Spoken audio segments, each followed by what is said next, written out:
Mauro César, o São Paulo tem perspectiva? Esse é o ponto, porque a gente vem falando, São Paulo vai mal, São Paulo vai mal, tem perspectiva? Você consegue enxergar a curto ou médio prazo alguma coisa para o São Paulo que mude esse cenário de um time mais brigando para não cair ou para tentar a beiradinha de Libertadores do que brigar lá em cima? No curto prazo a gente não vê, não, né? E o jogo de hoje acho que resume bem isso. O São Paulo teve fora de casa, teve momentos em que era melhor, construiu jogadas, teve chance clara de gol, aí não faz o gol, acaba tomando o gol e perde o jogo.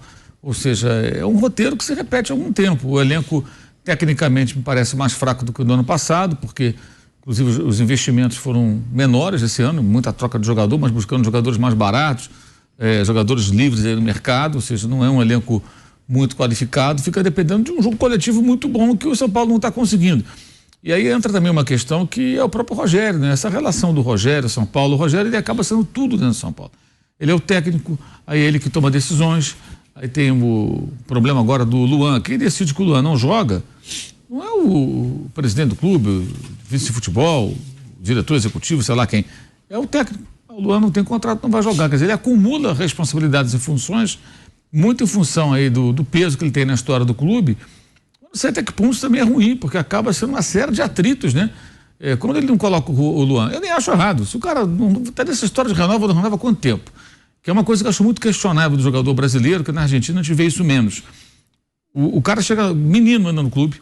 O clube, ele para formar o Luan, ele alimenta, treina, cuida, trata de centenas de outros meninos, né? Porque você tira um em uma quantidade enorme.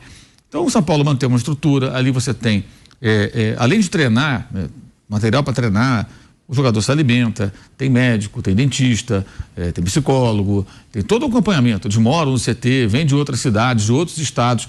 Na verdade, o clube forma o cidadão. Estamos na Jovem Pan também, na rádio agora. Tá, Mauro, em frente. Então, se você vê, o clube forma o cidadão até, forma o cara ali. Então, é um investimento muito grande. Aí o jogador vira profissional, tem ali uma situação, vem um empresário, tudo. Não, vamos pedir isso aqui, porque se não renovar, eu te boto em outro clube. E o cara, tudo bem, eu acho que falta uma relação assim de, eu tenho que devolver alguma coisa pro clube.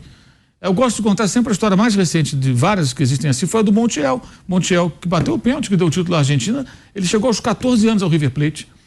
E aí estava no final de contrato. Aí já tinha os clubes europeus com o olho em cima, o jogador que tinha se destacado no seu clube, né? Já tinha convocação e tal. E ele renovou o contrato com o River antes de ser vendido para o Sevilha. E ele disse, eu não poderia deixar o clube sem que o clube ganhasse nada. Eu fui formado aqui, eu cheguei com 14 anos de idade. Eu me tornei, cheguei adolescente, me tornei adulto, virei jogador profissional no River Plate. Como é que eu vou embora? O clube não ganha nada. O clube investiu em mim, investiu financeiramente, investiu de várias formas. Então, essa relação, eu não sei se é o caso do Luan, tá? Mas me chama a atenção assim, a maneira muito fria que às vezes esses garotos tratam o clube formador. Como se não tivesse nenhum vínculo, e tem um vínculo ali. E não sei, talvez a proposta do São Paulo não seja boa e tal, não sei. Eu não posso entrar em detalhes porque eu não conheço os números, né? Eu sei que já está se arrastando há muito tempo essa discussão. Mas é o Rogério que toma a decisão. Será que é o Rogério que tem que decidir isso? Porque isso desgasta mais, eu quero dizer. Talvez, sabe, se uma outra pessoa toma a decisão, ele fica mais preservado. Então ele acumula problemas. Além de escalar o time, resolver as questões táticas, o azar danado que o São Paulo tem em jogo. Para mim, hoje tem muita dose de azar também, porque teve o jogo para ganhar e não ganhou. Aí o técnico se desgasta com isso. Teve o recente problema do Marcos Paulo, da curtidinha lá do Instagram, que gerou envolvendo o Rogério novamente. Você vê que ele fica ali batendo de frente. Já teve casos anteriores, como é que foi do ano passado, do problema que... Teve outro problema no ano passado também. Mas enfim, teve esse. Teve com o Patrick. Teve com o Patrick, isso. O que acabou indo embora, não queria ficar mais no São Paulo. Então você vê que... Sabe, eu acho que o Rogério, talvez ele espere, não sei se é isso também, eu estou aqui imaginando, dos seus jogadores uma devoção ao São Paulo que ele teve. E que outros já tiveram. Que o Caleri tem. Mas que outros talvez não tenham. Então isso gera um choque ali muito grande. Estava vendo no final do jogo agora, assim, o Caleri, ele teve hora que ele brigou com os 3 adversários, brigou pela bola, e o corpo, e o cara tá já pregado em campo, mas ele tá ali lutando, tentando levar o time. Então o Rogério deve olhar pro campo e pensar, porra, o Caleri é o que eu faria. Será que todos fazem? Não só no São Paulo, qualquer clube. Eu acho que isso no São Paulo, não sei se o seu Rogério deve ser técnico de São Paulo. Talvez ele em outros clubes, como foi no Flamengo, que ele conseguiu compor com jogadores, ganhou títulos, ele tenha mais tranquilidade para trabalhar, que ele cuida só do time. No São Paulo ele vira meio dono, e os dirigentes deixam também. É conveniente. Sim. Porque isso acontece. No São Paulo acontece em muitos lugares. Acontece tudo quanto é clube quase. No Palmeiras acontece. O Abel Ferreira resolve muitas coisas, né? No Flamengo terceiriza. Agora o São Paulo, olha, toma a chave aqui do CT, ó, resolve aí. Eu não quero brigar com o jogador. Eu lamento que o Muricy Ramalho apareça tão pouco. Assim, ele diz que faz muita coisa. E ninguém sabe, mas a gente não sabe o que ele faz. Não aparece tanto. Mas eu gostaria só de colocar uma situação. O Muricy, mais de uma vez, ele já declarou o seguinte: ele está lá todos os dias à disposição. Mas ele fala que, como ex-treinador, ele acha inconveniente ele interferir no trabalho do Rogério sem que ele seja acionado. Ele não é o chefe do Rogério. Ele é um coordenador e está lá para ajudar, é o que ele coloca, para ajudar o São Paulo, o Rogério, naquilo que ele precisar. Se o Rogério não o acionar, ele não se sente à vontade para interferir. Eu entendo, mas por aí, eu lamento. Como é que você tem um cara do tamanho do Muricy Ramalho, com conhecimento do Muricy Ramalho, e tá lá dentro, e você não vê ele tão ativo? Se tiver lá, faz muito no quieto, muito escondido, porque a gente não fica sabendo, né? Ele podia ter uma participação mais ativa ali, aparecendo mesmo, até para ajudar, até como escudo pro Rogério nessa situação. Acho que tudo é Rogério. Por que não o Muricy para resolver essas questões? Tem o Milton Cruz também, que trabalhou muito, também é o mesmo caso.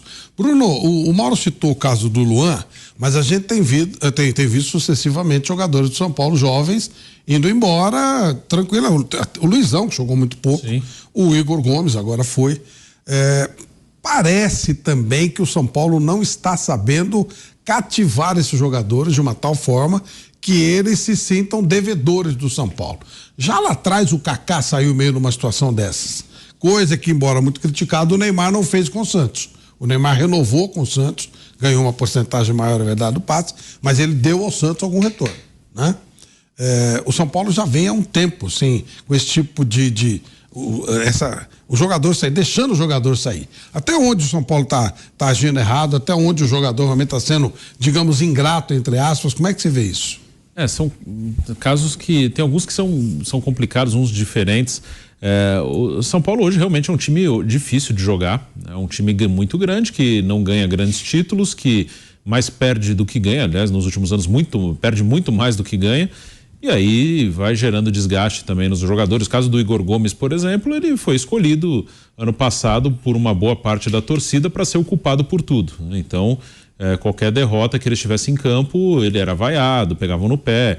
E aí ele não ficou. Até era um jogador que o Rogério gostava, que acho que se dependesse só do Rogério, ele estaria aí jogando. E aí o Igor Gomes foi embora. O contrato acabaria em março, saiu em janeiro e foi para o Atlético Mineiro. Então tem vários casos. Casemiro aconteceu isso. Sim, Casemiro lá atrás, que também era um momento que não era tão ruim quanto hoje, mas ficou um momento, já era o início, né, desse momento, né, mas era mais próximo do título mais recente, né, o Casemiro saiu no início de 2013, São Paulo ganhou um brasileiro, né, dos títulos mais pesados em 2008, em 2012 o Casemiro até participa do elenco campeão da Sul-Americana, mas não era titular da equipe, né, então já era um início, né, de alguns anos sem grandes conquistas, mas ali ainda era uma lembrança de um time que era vencedor ali, naquele caso ainda recente, e que havia cobrado. Como é que esse time não ganha mais? Estava ganhando, agora não está ganhando, mas agora já é uma outra realidade, né? O São Paulo, já ninguém espera que o São Paulo ganhe. Acho que naquela época ainda havia uma expectativa que o time disputasse grandes títulos, aí não conseguia e causava uma frustração. Agora não tem, assim, tem uma decepção, tem uma certa, assim, a gente já sabe que é assim, até quando você vai no jogo, nos jogos, eu estava no São Paulo Ituano terça-feira, comentando aqui, você vê que o clima não é exatamente de raiva da torcida, assim, sai todo mundo meio conformado, assim, até achei que... Era razoável, né? O que aconteceu não foi nenhum absurdo. Eu sinto que o torcedor faz mais um papel de ajudar, muitas vezes vai no estádio, lota o estádio. Tinha 30 mil contra o fala assim, o time é fraco, eu preciso ajudar, eu preciso ir. Sobre os jogadores de base, primeiro, não é só o caso do São Paulo, mas tem uma figura no mundo do futebol, que é o do representante do jogador, ou empresário, como queiram, que o jogador muitas vezes ele agradece nessa situação, é muito mais esse empresário dele que às vezes vai lá, pega o menino da casa, ajuda os pais, não sei o quê, bota no clube e conduz a carreira dele, negociando, fazendo ali intermediando essa relação desse garoto com o clube, né? E por muitos anos. Daqui a pouco o garoto, quando faz sucesso, vai pro exterior, ele agradece muito mais esse empresário do que o clube que o formou. Ele tem mais ligação com esse empresário do que com o clube. E no caso específico do São Paulo, tem ainda essa questão da torcida, que bota o jogador da base para jogar, não tem aquele carinho. Eu não sei se é porque a fase, a ausência de título, não tem esse carinho com o garoto, não perdoa. E as críticas são bem pesadas. Mas nessa relação garoto-clube, tem essa figura que às vezes substitui o clube. Tem empresário aí que tem mais jogador do que clube, tem mais grana do que clube, empresta dinheiro para clube. O Vasco abriu o placar lá em Minas, hein? Contra o Atlético Mineiro. Gol do Andrei, 1-0 pro Vasco. Último jogo de hoje, 7º jogo desse Campeonato Brasileiro. Até no São Paulo, acho que é bem curioso esse ambiente do estádio, porque acho que mostra muito o momento do time.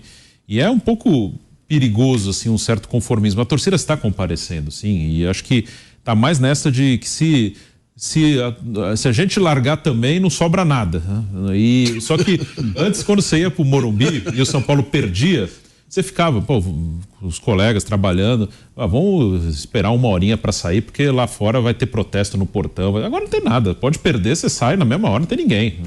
Então, todo mundo sai tranquilo, que é bom, você não tem que ir lá tacar uma pedra em ônibus, não tô falando isso. Mas você vê assim, antes havia um clima de revolta, hoje não. No Morumbi, mesmo quando não ganha. Já conformismo. Não é o de revolta, claro, tem decepção, normalmente o público é bom. Mas não é, você não vê, até quando você sai, né? Você sai depois do jogo, tem uns torcedores saindo também, não há revolta, certo? É isso, né? É isso aí. Mas isso demonstra consciência, porque o São Paulo é isso aí mesmo. Não tá muito, não vai melhorar muito mais que isso. O São Paulo tem um elenco limitado. O Flávio, e não tem dinheiro. Vai melhorar como? Sair do intervalo do jogo e nessa expectativa, o São Paulo se caprichar um pouco mais, ele pode voltar com a vitória para São Paulo. Né? No primeiro tempo, do jeito que foi, começando mal, mas depois equilibrando o jogo, fazendo gol de empate. Eu falo, se caprichar um pouco mais. Mas eu comecei a pensar melhor, falei, e se isso for o máximo que o São Paulo pode dar? Você falou isso, inclusive. Falei no ar, e se isso for o limite do São Paulo? Como parece que é o limite do Botafogo, parece que é o limite do São Paulo. Sim. Os dois. O Botafogo ganhou, mas... Os dois tiveram chance de fazer o segundo gol, né? Mas... Poderia ser pro São Paulo, Botafogo. O PR fez a defesa fundamental e depois o Eduardo fez o gol da vitória do Botafogo. Equivocado em esperar mais. Do São Paulo e do Botafogo. Eu esperava, o jogo podia melhorar no segundo tempo. A sensação que eu tenho é que o limite deles o limite do São Paulo é esse, o limite do Botafogo é esse, e a gente fica se iludindo talvez até o torcedor, esperando algo mais.